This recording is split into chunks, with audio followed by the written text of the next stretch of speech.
The views and opinions shared on this show are from personal perspective, life experience of the individuals who share them for entertainment purposes only. This platform, its brand, and participants are not liable for the application and or results of any information shared on this channel. Viewers are advised to conduct their own research and make informed and prayerful decisions for their lives regarding the topics covered on this platform. Warning: this presentation is for adult audiences only.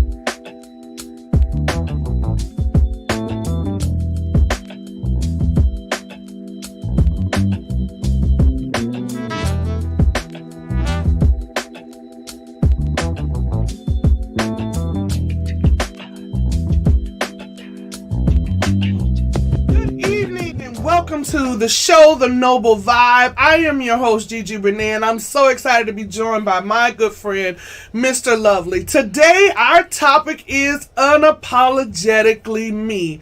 I so love this topic. I love it when people put out their authentic energy into the world. Where you at on this? Well, I feel like when you say something, you should mean it.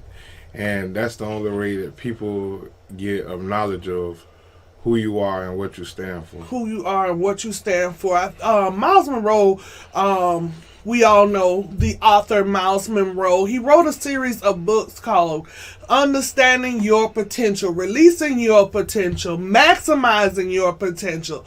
3 books in a series that show us that each and every person comes to the earth with a purpose, has a unique designed to who they are, and only they can contribute to the earth what they're supposed to contribute to the earth. I think there's an inspirational who is the inspirational guru you listen to a lot? It's a couple of Eric Thomas. Yeah. But I jumped on a new one. His name is Ike Johnson. Okay. And he got in an accident when he was playing college football for Tennessee. Mm-hmm. And he was supposed to go in the draft that same year. And one hit took him out his junior year. So, excuse me. That's okay. So when it took him out, it was like, from there he said he built all his whole life on one thing, and that was going to the NFL. Wow. Now that he can't go to the NFL, what's next? So he was faced to sit there and try to reassess what he was supposed to do with his life. Right. Okay. So, I mean, eventually he ended up writing a book. Wow. Meeting Oprah. Like, having all these aspirations and dreams that nobody knew about, and it all happened. Possibly he didn't even know that was on the inside of him. He said he did. He did know. He said he knew exactly what was going to happen. Oh, wow. He said he told his wife, I'm going to Chicago and I'm going to meet Oprah and give her my book. Off $200. Wow. So he knew before it happened that all of this was going to happen. Right. Even the injury? No, not the injury. I'm talking about after the injury. Oh, okay. After the injury, he knew exactly what was going to happen. He said he sat down, he wrote a book. He said when he wrote the book, he was like, he told his wife and his friend, he said, I'm finna take this book to Oprah. His friend said, man, I'm going to go with you because I don't want you to feel down when it don't happen. He said it's going to happen. Wow. He said it's going to happen. He told his wife the same thing. You know what that sound like to me? That almost sound like the story of Job. How when he got sick, how the people around him, either the people around you can encourage you or discourage you. Either they can believe who you are or they can't. And sometimes when we have this big idea of who we are, sometimes it's hard for others to believe. How important is it for us to get to know really who we are and what we are to put out in the earth? Well, I think that comes with the sacrifices we make. When we make sacrifices and different obstacles come aboard, it's like what you do, sink or swim. That really tells who you are. Are you a fighter or are you a quitter? So he showed that he was a fighter because when he told his wife that he was going to Chicago, she said, okay. He went on to Chicago. He said he sat in the alleyway Oh, wow. He said he was in the alley. He said he went to all the doors. Everybody was rude. He sat in the alleyway, and Oprah and her bodyguard came down the alleyway. He said Oprah said, "Hey, that's a nice suit." He said it was 2 sizes too big, but she told him it was a nice suit. He said he gave her the book. He asked her, would she please read it? She told him, yeah. Wow. He said when she went back in, the bodyguard came out and said, hey, you know what?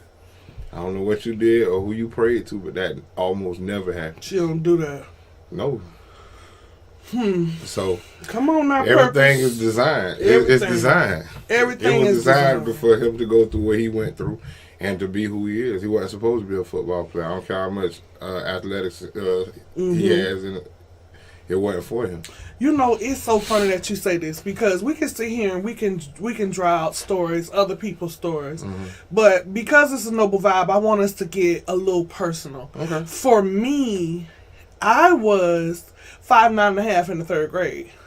5 feet 9.5 inches, almost 10 inches.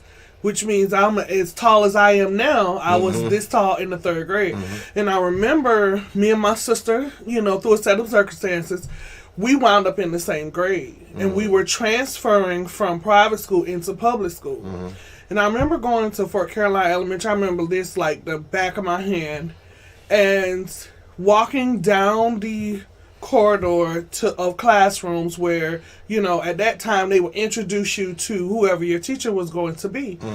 It was me, my mother, my sister, and we were being walked by the principal to the classes. So we got to, we were going to my sister's class first, but it just so happened to the teacher I was assigned to was coming up the hallway at the same time. I'll never forget her name. Her name was Mrs. Morley, a really sweet lady. And I remember the principal at the time, Mrs. Langley, saying, good morning, Mrs. Lovely. I'm talking about Miss Lovely. I'm looking at you thinking Lovely, but Mrs. Morley, this is Miss McNair, and her daughter's going to be in your 3rd grade class. And I remember this lady bending down to my sister and was like, oh, I'm so glad you're going to be in my class. And my mother was like, no, not her. Her. And she looked like, oh. Like, yeah. So once I got there, of course, the coach saw me. And he was determined to make me a basketball player. After elementary school, I went to Reball, and they were determined to make me a track star or something, but that's not innately who I was. Like, because I'm naturally competitive, of course I did these things. Because I have an insane level of competitiveness. But that wasn't who I was called to be. Right. Although I had the equipment that they thought was suitable for one thing, I was an artsy brain. I was a singer. I was a creator, So to them, my height would go to waste, but my purpose was to do something else. Right. And I had the same experience, but I was the athlete. I played sports all through school. My senior year, everybody thought I was going pro and all this and all that, and I took a whole U-turn. And so, like, when I took the U-turn, I really was like, dang, like, what I'm doing now? What's the next step? And I had no clue. I went and got a job, just working, and I was like, this ain't for me. So I had somebody say, hey, why don't you go and fill out to be a correction officer with the kids? So I was like, I'm not doing that. Like, you know what I'm saying? Like, especially like coming up from where I came from, that's not what we did. So tell us a little bit, give the people context. Tell us a little bit, you don't go into specifics, but tell us a little bit about where you came from. I mean, I came from a hard-working mother. She worked every day, but still fell short on things that we needed or we wanted. We had all our wants. I wants taken care of, but our needs taken care of, but our wants, it was, you know what I'm saying, like it was something that you had to grow up and get yourself. Basically, it's just the same hard knock life as everybody else. A lot of people, but everybody had hard knock life, but it's a different setting. Yeah. My hard knock life may be different than yours, but it's still a hard knock life. You know what I'm saying? So it's, when we were coming up, we had like bare minimum, and coming up after I became an adult, I wanted more. So by me wanting more, I still didn't know how to get it. I still had no idea because my mother raised me and my father was in prison. So by him being in prison, it's a lot of stuff as a boy I didn't learn until I became a man. I learned how to change a tire when I was 21.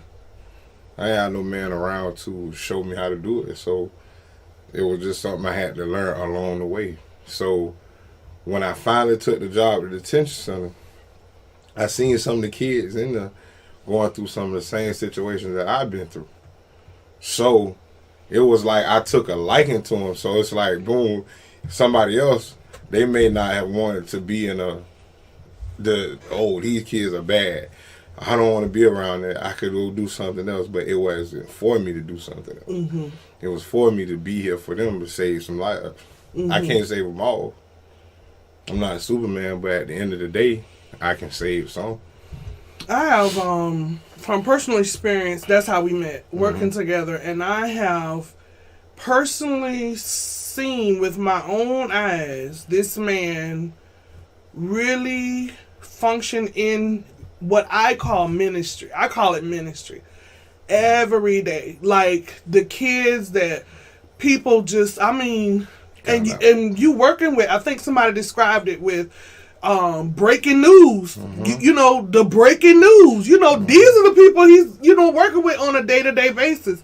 And I've seen you take time and talk with kids and just really, as a man, pour your heart out into them. And that's really why I wanted you to be a part of this, because you have a very strong personality. I would describe it as definitely an alpha male type, which has caused us to have a lot of arguments.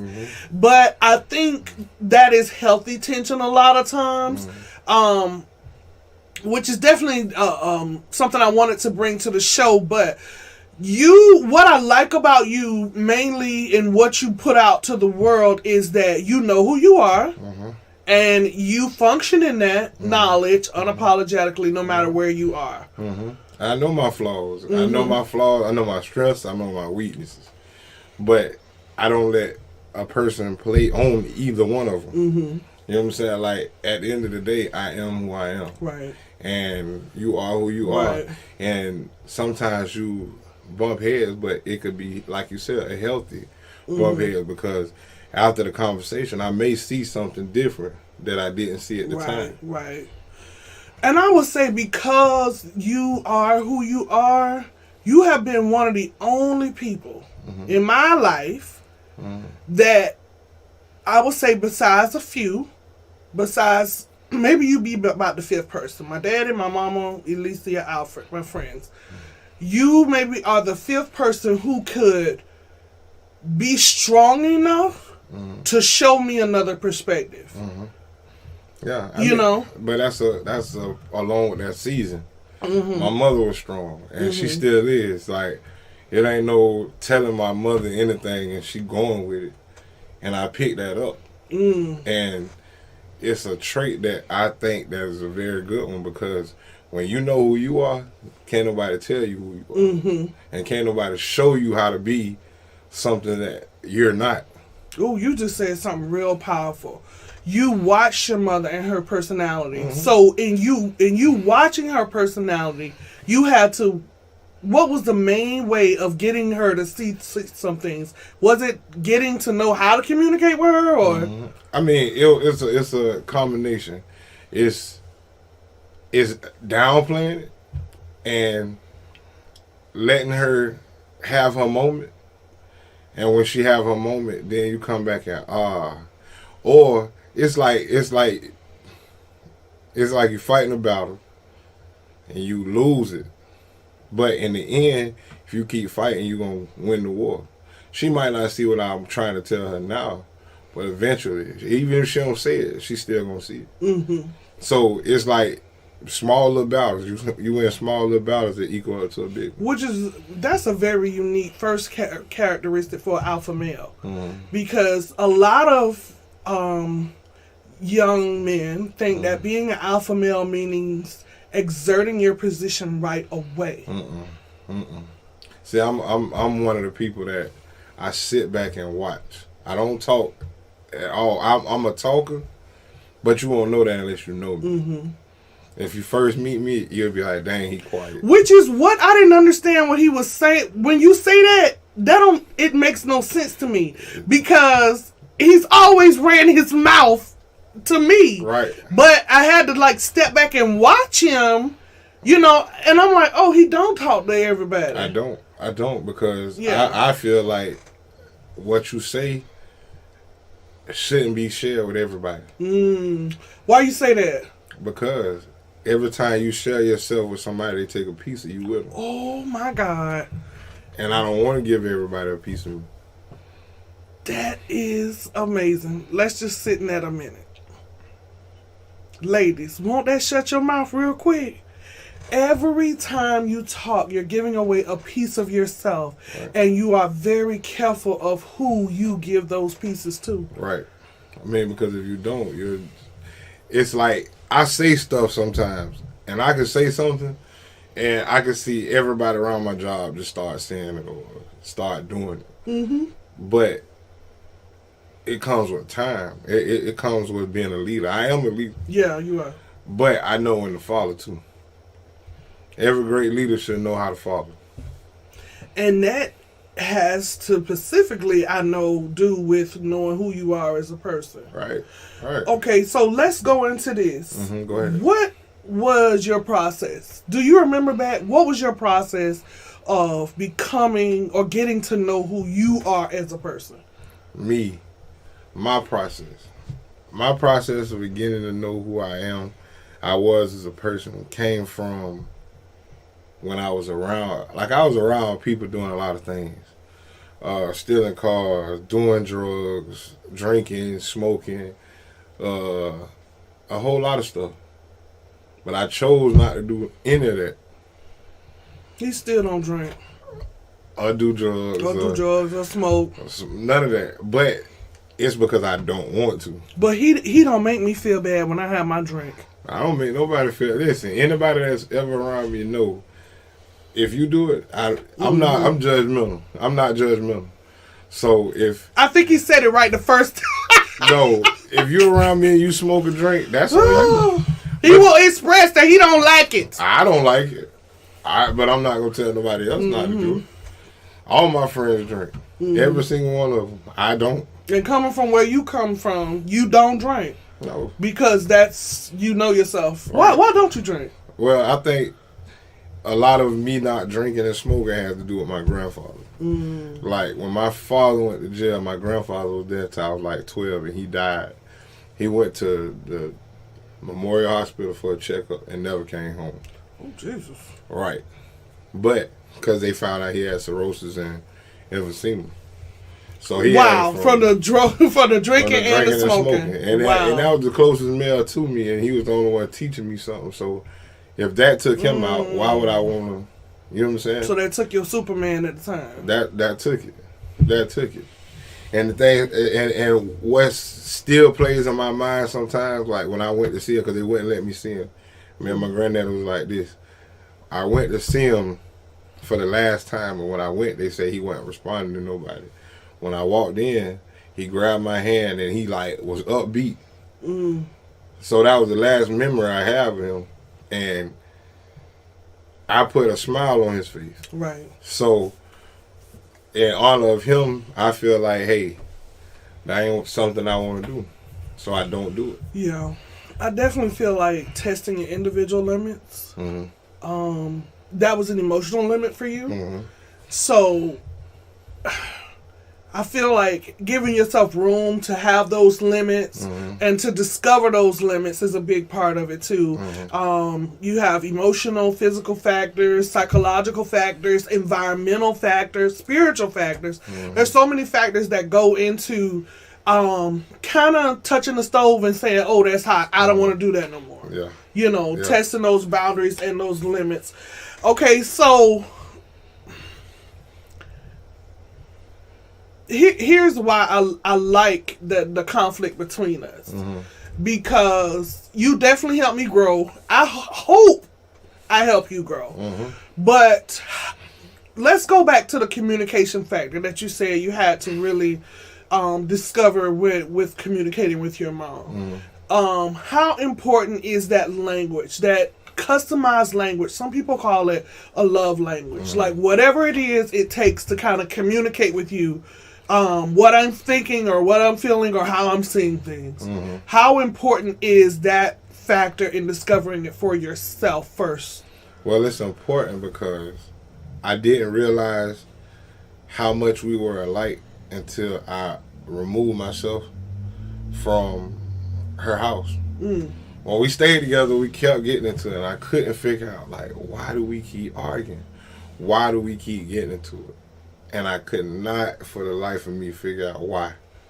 But when I moved, our relationship got so much better. So it's like, okay, I see what's going on. What's going on is we're so much alike. So much alike. We can only take a little bit of each other. But we understand that. Yes. Discovering those limits. See, because some other people could feel like they could do it a different way. And they could be like, well, when we got around each other, we stopped talking or we didn't have the conflict. Oh, so we don't like each other. No, it's not that we don't like each other. We share the same. My mother don't smoke or drink. She don't do none of that stuff. So it's like we share more than we may put out or people may see. But I'm just like her. Let me ask you something. Because you and your mother are so much alike, do you guys share the same love language? Okay. A lot of it. So you knew how to kind of communicate with her because y'all are so much alike. But see, this, it's different though. When my mother had me and my sister, she was by herself, so she had to be so strong till she showed no weakness around us. Me, what I'm learning with my daughter is I tell her, hey, I love you. You can come talk to me about anything. You know what I'm saying? I put that out there because we never had that. We knew my mother loved us because she go to the ends of the earth. You know what I'm saying? Like, it's plenty of days my mother went to sleep hungry or went to work with clothes that I know nobody else would have went to work with. But she gave us what we needed so we can be successful. That is, I'm going to tell you something. What I have discovered is there is nothing more profound than a mother's love. Right. I tell you, that thing is powerful. Right. Kids love their dad. Yeah. They love their dad. Yeah. But it's a whole different ball game when it comes to the mother. And you know what? It's a whole different ball game. This is my opinion. I don't know because I'm not a parent. I have to put that caveat out there.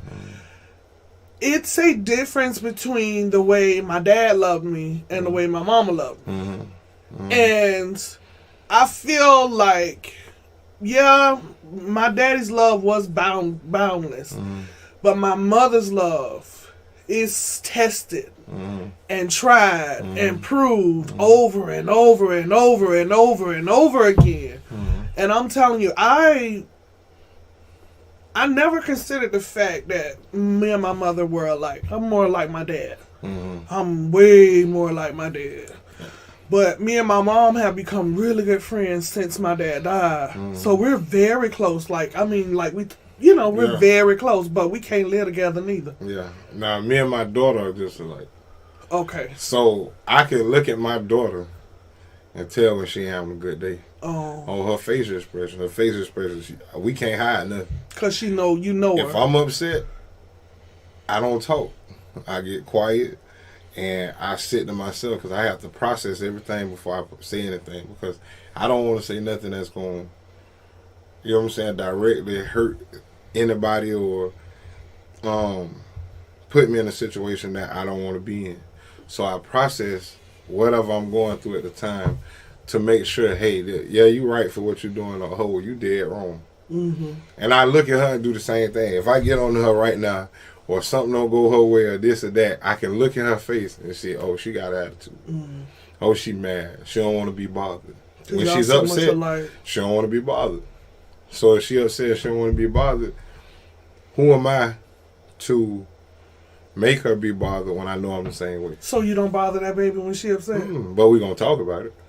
In her time? Yeah, in her time. Okay, that's good. We're going to talk about it because I've been in that situation where I don't want to be bothered and my mama keep going and keep going and keep going, and it just makes you even more mad. Okay, I don't think I've ever seen you upset. Have I seen you upset? Probably not.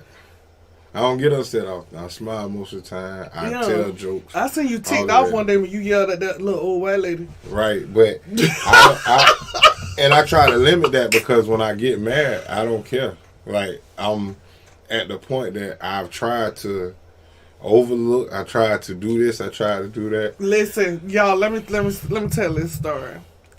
I don't remember what the old lady was doing. She mixed her lovely and chastising him like a little boy in front of them chairs. Mm-hmm. Honey, I don't know what happened, but this booming voice came. He already like 7 feet tall. Mm-hmm. This booming voice was like, I told you, called the lady by her name. Like, stop. Right. Honey, I was... Oh, excuse me. Look, he wasn't even talking to me, and I had to back out the room. You see, because, I mean, at the end of the day, I'm a man. Yes. I'm a man first, and I'm not going to be disrespected. I'm not going to be talked to like I'm a child. I'm not going to be belittled by nobody. You know what? If we could just go down the rabbit hole right here, because I didn't know this conversation was going to go here, but I kind of want to peek into his brain on this. Women with their tone. Yeah. How does that... Tell us how that filters for y'all. For me... Okay, for you. For me, a tone, it depends. It depends on how you coming at me. If you coming at me and I already see the... Okay, say you coming at me with a situation you think I did something. If you coming at me like you know I did it, then that's where the problem gonna stand, because you're accusing me of something or you putting something on me that you don't even know if I did. Mm-hmm. Okay. But if you come to me and ask me, hey, did you drink all the milk out of the refrigerator? Then I could easily say, no, I didn't. Why? What's up? That's different. If you come to me, all the milk going out of the refrigerator, what you did with it? That's... I don't know how to handle that. Like, so you saying it's the different inflection in the tone, right? And how the nature of the conversation. That's with anybody.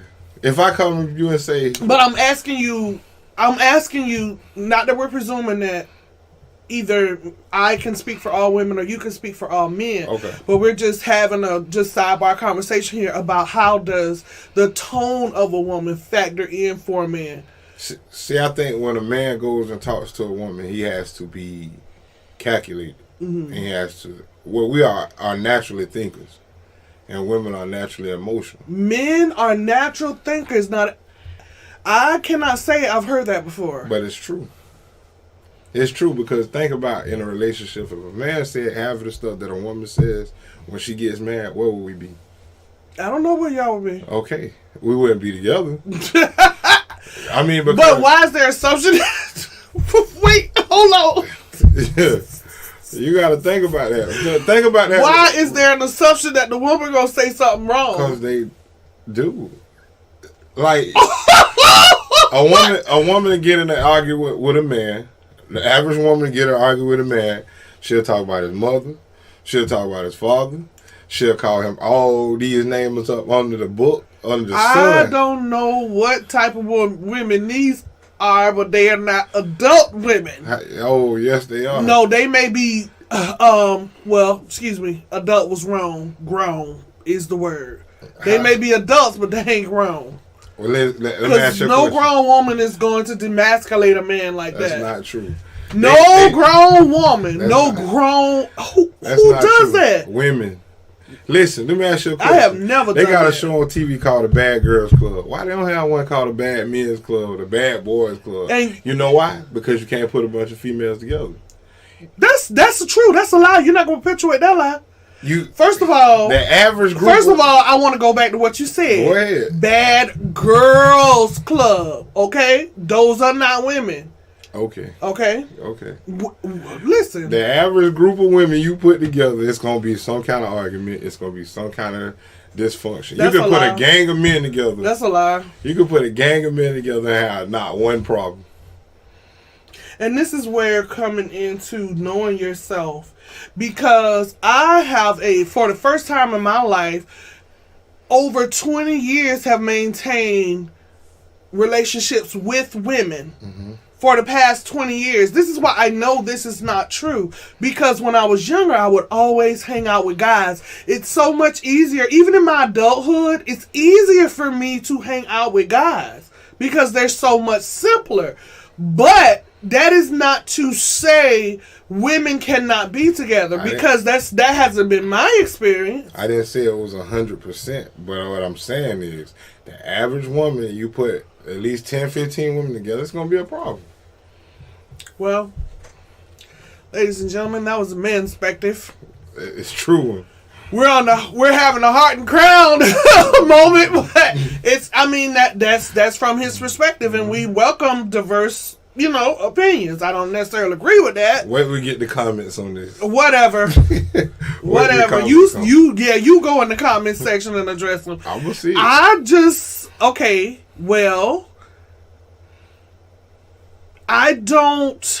I've never had an experience where I demasculated a man like that. Now, I probably wanted to in my head. And you ain't never seen it either? I've seen it. Okay, it happens all the time. I've seen it on television. Nah. Not in person. Oh. Well, not in person. I don't hang out with those types of people. You got a good group of people that you I do. I have a very good group of people. We would never, ever. Sometimes you don't know what people do behind closed doors. You're right about that. I will have to own that, but I would say that it's very unlikely that it happens in my circle. And if it is happening in my circle, I would like to say, get yourself together.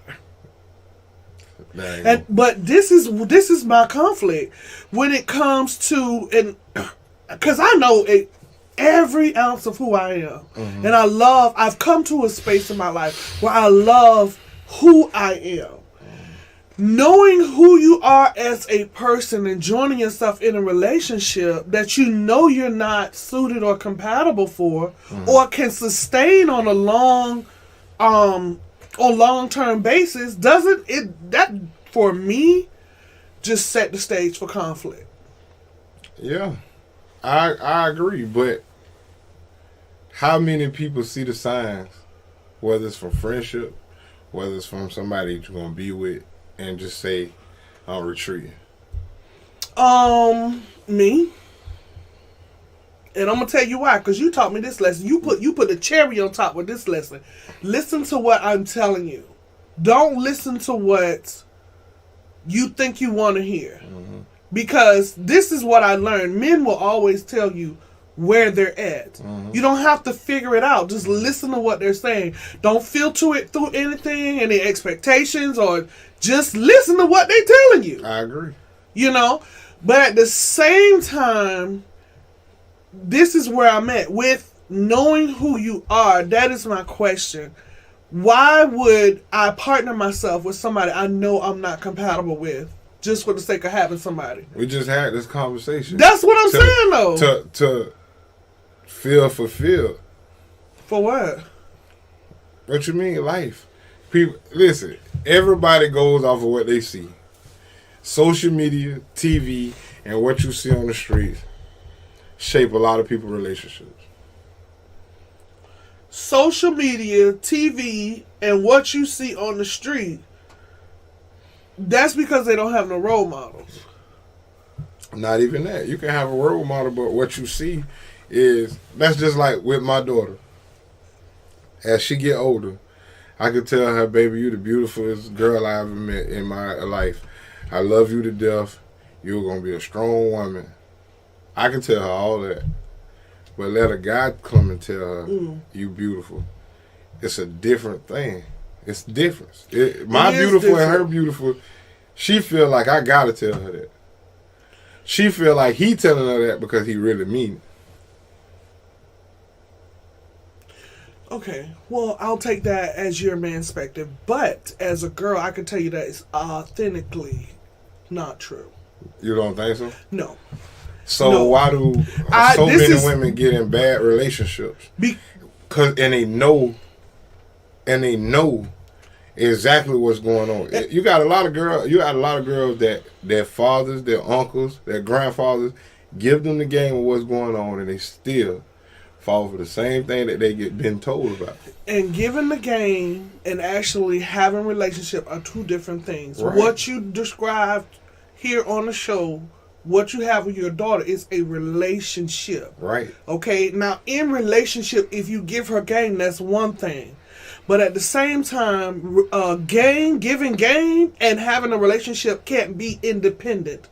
They have to coincide. Okay? Mm-hmm. If they coincide, a girl's first love is going to always be from that relationship. Period, point blank. Yes, sir. I'm not going off of that. Okay, listen. And I'm going to say this. If it does not, they have daddy issues. Period, point blank. I can't go for that because I've known girls who growing up who've had fathers in their life. They spent time with them. They did this and that, and they still went the other way. Because I tell my daughter she's beautiful. A guy tell her she's beautiful. She's going to take his and hold it with more than she was with me. Then you're talking about two different things. Huh? Creating a standard, okay, does not solidify the decision. Right. They still have to make a decision. Right. Although, as good as my father was, and as much as I know what love feels like and what it's supposed to look like, I still have the power to make my own decision. That does not mean if you do your job as a man and you help affirm your girl and you show her what love is, she's going to make the right decisions. Right. But she will know that she is living beneath her standard if she chooses anything beneath where her dad I agree with that. First loved her. But that's what I'm saying. That's what's going on. Oh, I agree. That's what's going on. I agree. You give it, like, I create a standard for my daughter. I take her on dates. We go out to eat. Like, we don't go to Applebee's or Chili's or stuff like that. We go to nice restaurants. So when it comes time and he take you to Applebee's, you used to that and more. Mm-hmm, mm-hmm. So I'm not creating my daughter to be a gold digger, but I'm creating her to have standards. Standards, right. Yeah, I totally agree with you, but it all goes back to a person knowing who they are. Right. Because once my daddy can love me, like you say, love me all day, every day. Mm-hmm. And I can have a standard of love that's very high, very pure, very quality.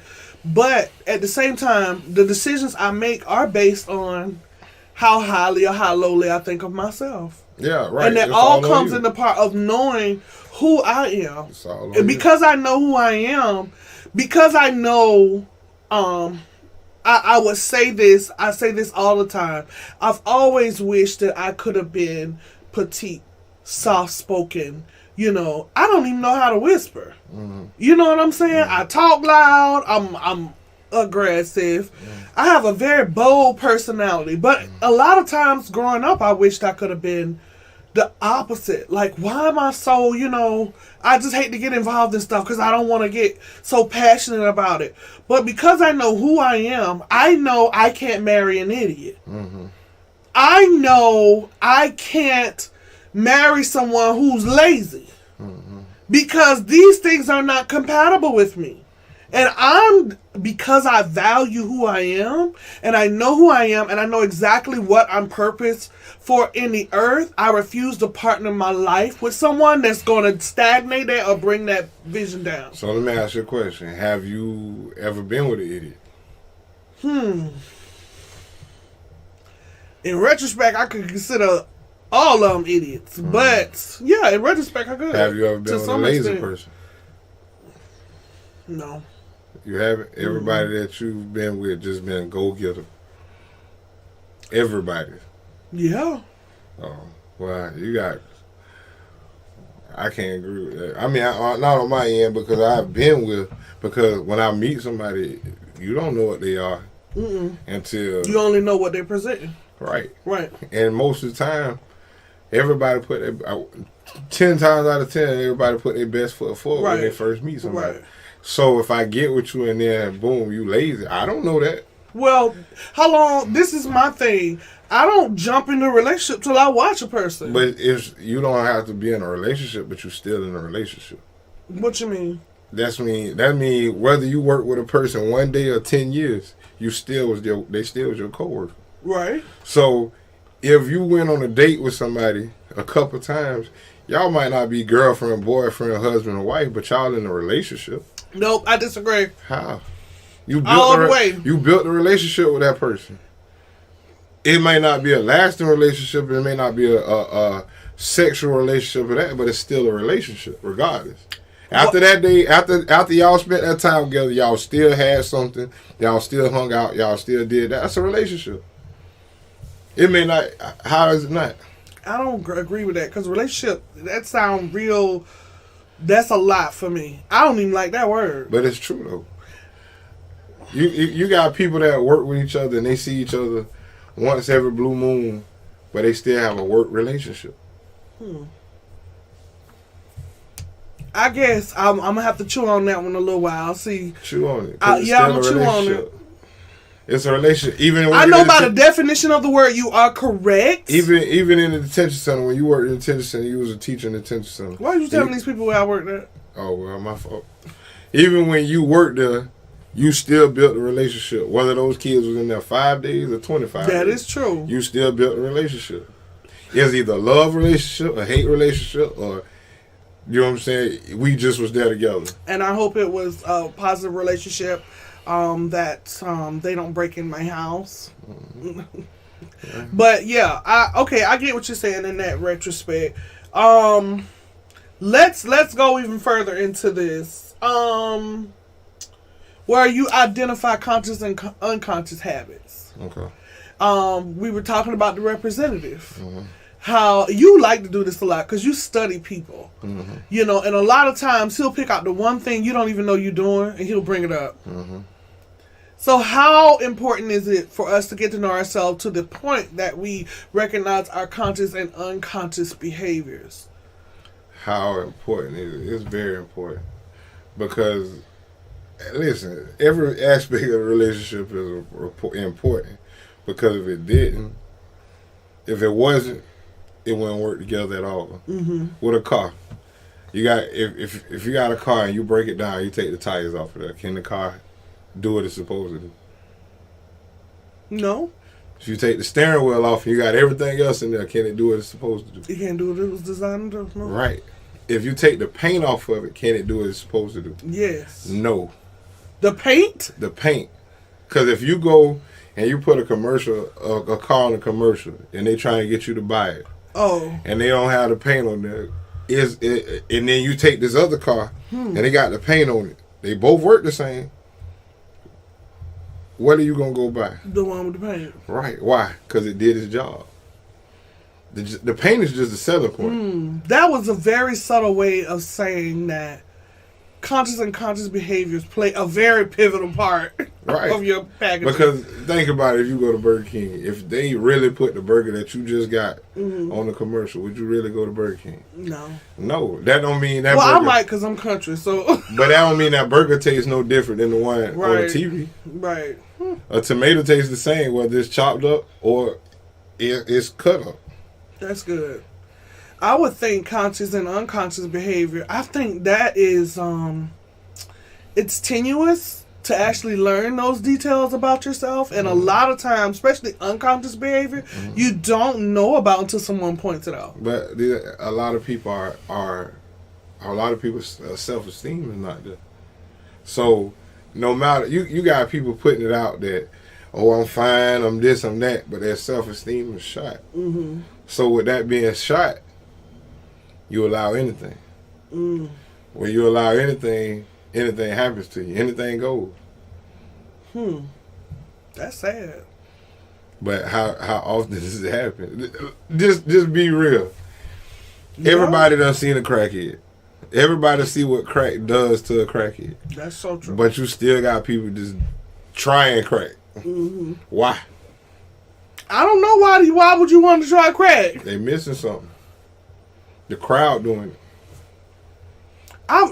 That's a codependent personality. I've never been codependent at all. I've always been a very independent, confident, extrovert, / introverted person. Right. So, and the reason I know these things is because, number one, I've studied myself.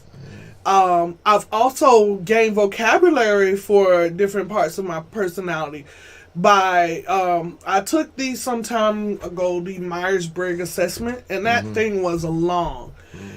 But what it did was, it's a series of questions that you answer. I took it at the college, and some of you may be able to contact your local, like, community college or career development center, even work source center, career source, to see if they offer, like, different personality tests for free or something like that. Sometimes you can get them on the internet, but you want the more extensive version. But I took this Myers-Briggs assessment, and basically it's just like a series of questions you answer about yourself. Yes, no, strongly agree, strongly disagree. You know, those type of things. And it assessed my personality as E, extrovert. Let me see if I get this right. N, intuition. F for feeling. And then J for judging. So basically that was a match for another person who has that match is Martin Luther King. I wouldn't necessarily agree all the time 100% that I'm an extrovert, because I am very much so an introvert. When I'm out, I'm out. You get the extroverted part, but once I'm inside, I'm a homebody. I'm a kind of person, I really like to get introspective internally and have a lot of downtime by myself. Like, I love being by myself. That's a personality match to Mahatma Gandhi. I'm saying it wrong, I'm sure. But Mr. Gandhi, he was a match for me on the introverted side. So I think, like, getting to know yourself, your likes, your dislikes, I think that is very important. I think where we get in trouble as a society, and I keep going back to this, when you don't know yourself and you're trying to pair yourself with somebody, and then you create these little people who don't know themselves, and I mean, it's just a never-ending cycle in our society. We have basically an identity crisis, I think.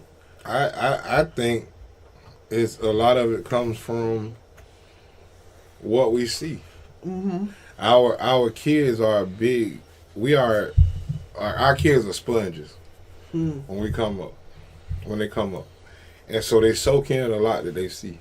Right. If you're a woman and you have a man at your house, a different man every day or every week, I mean, 9 times out of 10, I'm not saying it's going to happen, but 9 times out of 10, if you got a daughter and she sees that, then what? She'll think it's okay. That, right. Let's spread herself thin.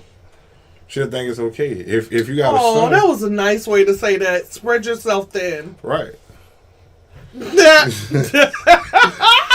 if you got a boy and you're a dad and he see you putting your hands on his mother, then after a while he's not going to respect her or anybody else, to the fact that, boom, it may work different ways.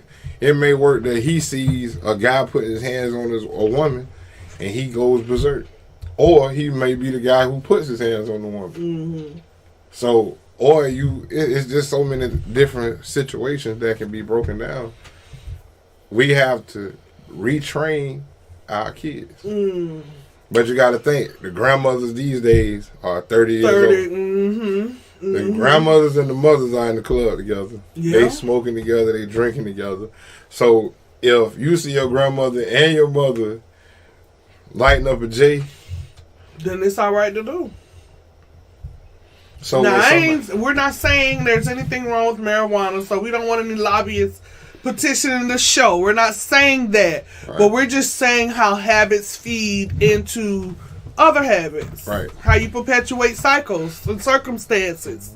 You know? Because my whole goal in my life is I do not want to pass poverty down to my sister.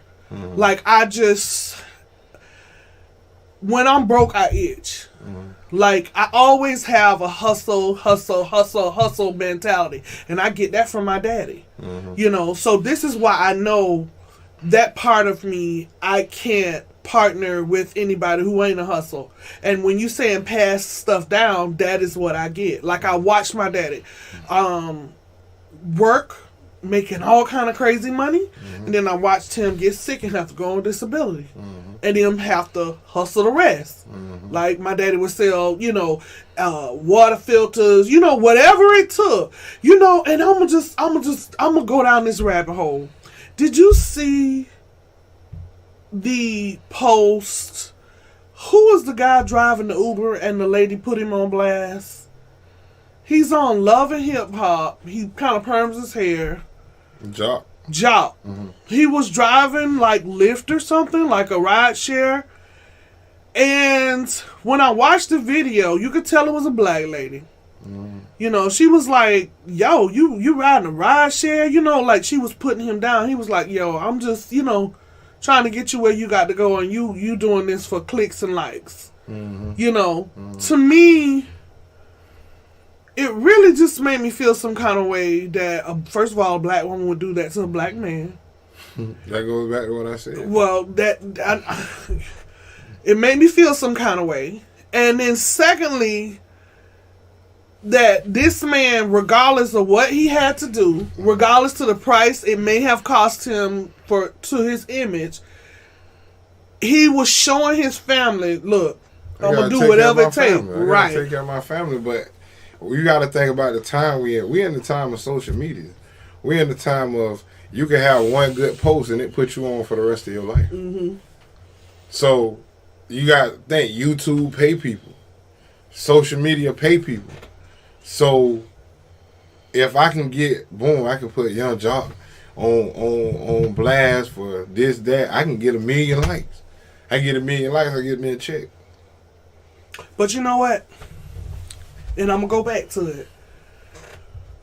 Me being the character that I am, I can never do that to another human being. But people, they do it every day. Unless I went live and say, y'all look at this black brother in here doing whatever he got to do to take care of his family. Right. And I tell my daughter the same thing. If I lose any of my income and they tell me, hey, we don't want you to come back today. If I had to go get 3 different jobs at 3 different McDonald's, I'm going to do it. Regardless of everybody that's seen me on top. Or, hey, I know you always have money, and I know you this and that. I got to do what I got to do. Because what I used to do ain't got nothing to do with me taking care of my responsibilities, my family. That has nothing to do with it. I won most popular in school. I won class clown in school. But I couldn't cash it in after I graduated. Do you hear? I couldn't cash it in. It didn't get me nowhere. I couldn't go to nobody's job and say, I won class clown. I can't. I'm just being real. I'm just being real. When I did it, I couldn't do that. How important is it to be honest with yourself? It's very important. And I think in school, we got to the place where we celebrate all the stuff that don't matter, and we put everything that does matter on the back burner. If you look at school, the only important things are really prom, graduation, grad night. Do they even still do that? Yeah, grad bash, grad night, pictures. You'll send more pictures. You'll send more picture applications home, or more fundraiser applications home than, hey, your child needs help with this. Hey, your child needs help with that. Hey, we need to do this. Whoa. So it's like in school, what are they preparing us for? Unless you're gonna be a scientist, a doctor, a lawyer, what do I need past history? Because I think history is important. I love history. Math, reading, and creative writing. Did you really just say that on the show? Yeah. You talking about for grade school? Yeah. Why, Lord? It's true. What was my role when you met me? I understand that. But and you really sat here and said But listen that. What I'm saying, though. Listen what I'm saying. If I'm going to be... if I'm going to be a plumber, what do I need geometry for? You know what I'm saying? Well, plumbers need geometry, don't they? No, for what? For pipes and stuff, like pipes. How if you go and take a survey, I'm trying to make an argument for geometry, but I felt that sucker had to take it again. So if you take a survey from everybody that been to school, ask them how much of what they learned at school do they use in everyday life. They should be learning how to balance checkbooks. I agree. They should be learning how to fill out resumes. I agree.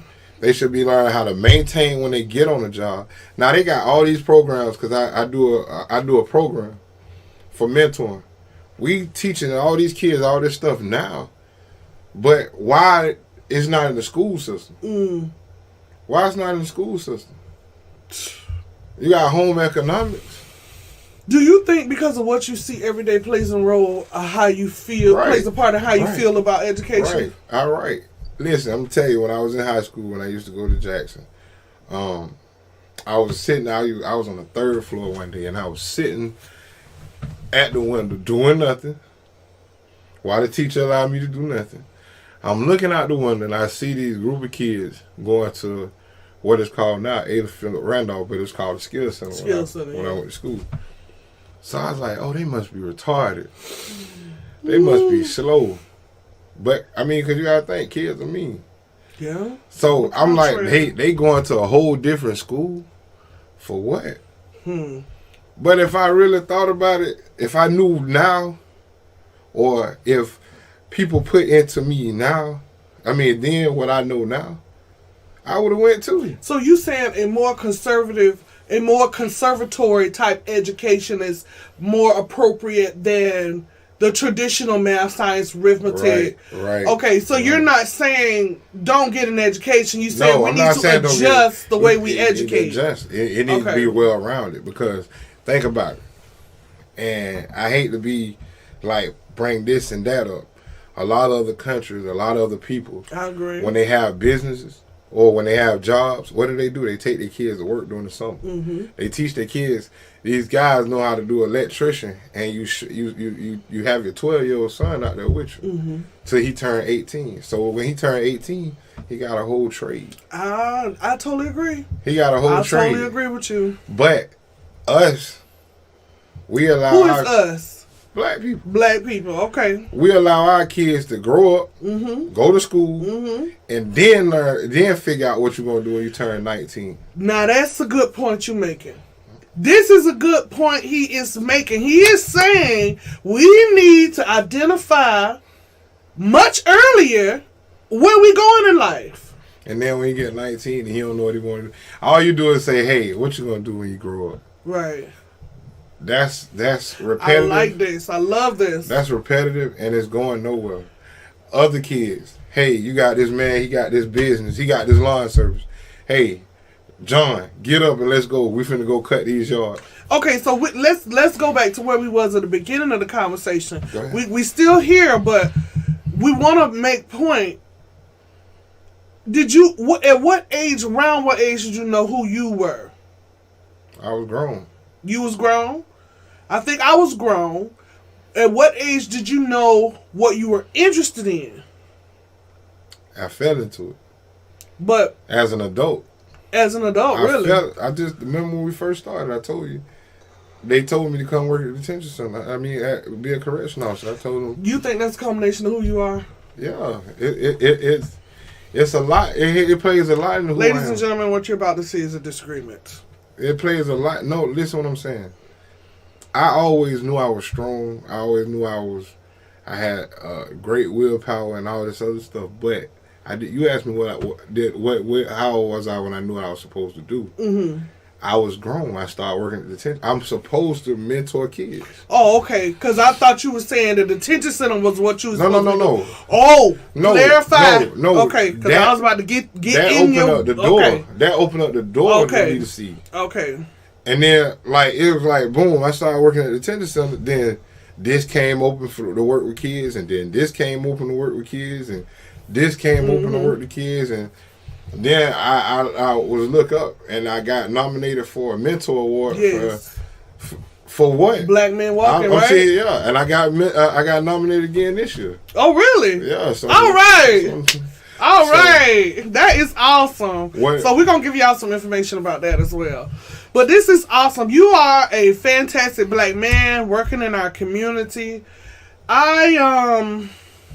There's a lot of places this conversation could go. I like the idea of identifying who we are earlier.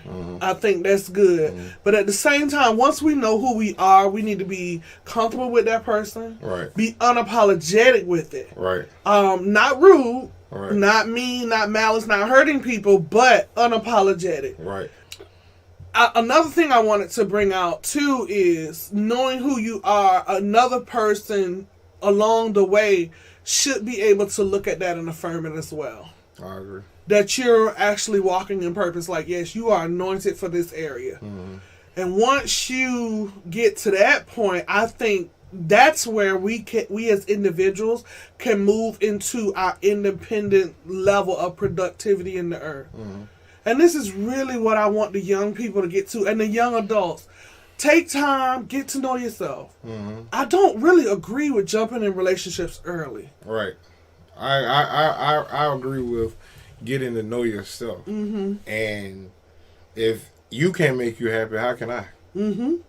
So until you get to a point where you can be happy without somebody, then you need to be by yourself. All by yourself. All by yourself. Listen, I turned on the show last night on a movie. I said, I'm just supposed to enjoy my own company until I fall asleep. And I just sat there and laughed like I was in the room with a bunch of people that was having a good time. I mean, I just laughed and enjoyed myself. That's the comfort of you being yes. Oh, yes. You have to. You have to. To the point that, and I think this is why me and you get along so good, because I don't care what's going on. This man is like me in this sense. If I believe in something, I don't need no support. Right. I don't need no support. Right. And he the same way. If he believe in something, he don't need you amening him. He don't need you having his back. He will go alone. I really don't like the amen anyway. I like the conflict because it keep me on my toes. It feeds you. It keep me on my toes. I quietly amen you. Yeah, it keep me on my toes because when you get that's why a lot of people vision so distorted after a while, because when you got a bunch of yes men around you and everything seems right, then why am I together? Everybody I hang with, the guy that runs the Black Man Walking, I've been knowing him forever, and I see some of the stuff that he's doing in the community, and if it's something different, like I'll tell him, hey, you representing this, so that's what you got to put out. Come on, it's our best foot forward. And when you do stuff like that and you can't hold people accountable, man, I've watched this man grow. He's working at EWC now. He started off with giving EWC suits. And going to the games. He moved from that to putting TVs inside of so they can review game footage like all the other big schools. Stuff like that motivates me. He's not helping the kids. He's helping kids, but he's not helping the kids like I am. But he's still moving. It's like when you move out this room, you still got another room to grow in. Oh, that's good right there. So when they come from me, they can go to him. He's giving out scholarships. He's helping black men get support with child support. See, you making all these good points so quick. I'm having trouble remembering them. One of the good points you just mentioned is the fact that conflict is good. It is. The fact that this person and this person are not alike, but these person complement one another. Right. Second of all, not just their personality complement one another in regards to growth, but because you're operating in your thing, he's operating in his. The mission can move forward, even with the same kids. Once they pass through your program, they can go right to him. And this is what I like about spiritual gifts. I believe spiritual gifts are directly associated with our purpose on the earth. A lot of times people won't define them as spiritual gifts, and this is I say this all the time. People are anointed to play football, baseball, to sing, to be secretaries. People are uniquely anointed to do what it is they do. If they do it well, like nobody's business, as long as when you know yourself and when you find your particular niche of what you do in the earth well, you don't have to worry about stepping on anybody's toes. You don't have to worry about having to gain a competitive advantage to stay competitive in the marketplace. You don't have to worry about anything. I was listening. I have very bad insomnia. I don't know whether you know this or not, but I'm telling my audience, I have the worst case of insomnia. I've had it since the year 2000 when my dad died. It just came on me, and I've had it ever since. Sometimes I don't sleep for like 3-4 days at a time, and I'm just like a walking zombie. But last night I found this app called, I'm not going to call the app name because I don't want to endorse them until they, till they give me some brand, some affiliate marketing money. But I found this app, and literally these people ministered me to sleep. Literally. Like, who would have ever thought that somebody's ministry was to put people to sleep? Well, I mean, like, that goes back to the car. Yeah. You got to have something for everybody. Everybody's different. Right. Can do something different. Right. But I want to go back to something you just said. And I want to go back to the guy I was talking about, Gabe Rogers. I want to go back to him. You said that when you find out what you're good at and you push yourself forward from that. It's a lot of people that know what they're good at. They can be excellent at it, but they just don't take that chance. That's good. Where you going, sir? I was talking to this guy one day, Gabe Rogers. We was on the phone one day. And I said, he called me. I said, what's up? He was like, I said, I know you supposed to be at work, right? And he was like, man, listen. I sat there and I was thinking. I clocked in. He was like, the clock just seemed so small to me. He said, I sat at the desk. He said, I just wrote my name and black man walking all over my papers. He said, I got up and I quit. On the spot? On the spot. And and he started up his nonprofit organization. We gotta have him on the show. We can. We gotta get that brother on the show because that took some cojones. Right. For a man. Right. With 3 kids. Oh. That was serious. But he already knew what he was supposed to do. He knew what he was good at. But the thing about it is, until you're ready to make that leap, you can be Bruce Lee or karate. But if I'm sitting in here doing paperwork, I'm not putting myself out there. Now it's like he's getting recognition in the city, and everybody's knowing who he is because of the leap of faith that he decided to take. And it's truly a leap of faith, huh? Yeah. It is a leap of faith. Even to sit here and to talk with you all is a leap of faith. I came off my traditional job maybe about a year ago, and it has been a struggle. It has been moments where I didn't know how I was going to make it, you know. But I understand where that brother was. You knew how you was going to make it. You know how you're going to make it, but... You just wasn't at the point then. Right. But you knew. You know what you're supposed to do. Right. And it is scary. It is very scary because it's easy to go to a 9-to-5 where you know you're going to get that check. Right. And if they don't get you your check, you can clown on them. But when it's on you, and you really have to just trust and believe and have faith, that's very difficult thing to walk. But there comes a decision where you have to make. Am I going to be just, am I going to exist or am I going to really live? I did the same thing. I said, man, I want to have my own. I don't want to just keep working for somebody. So what I did, I told my daddy, I said, hey, I want to start a lawn service. I started off with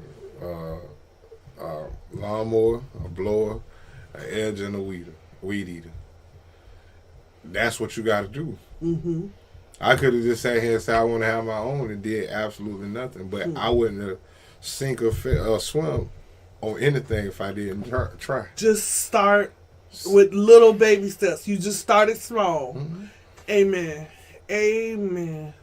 That was a very powerful way to combat fear. It sounds so simple, but that is a powerful way to combat fear. Just start small. Right.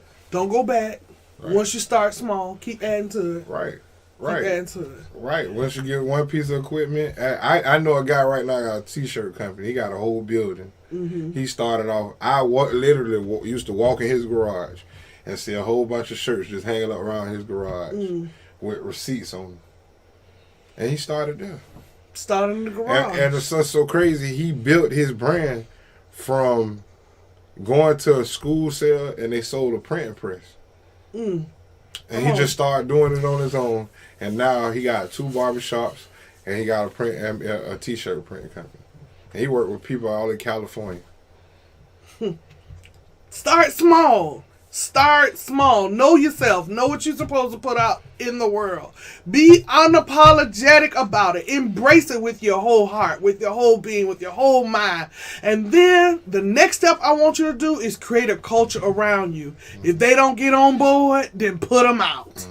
Because we going forward in this next season of being unapologetically who we've been called to be.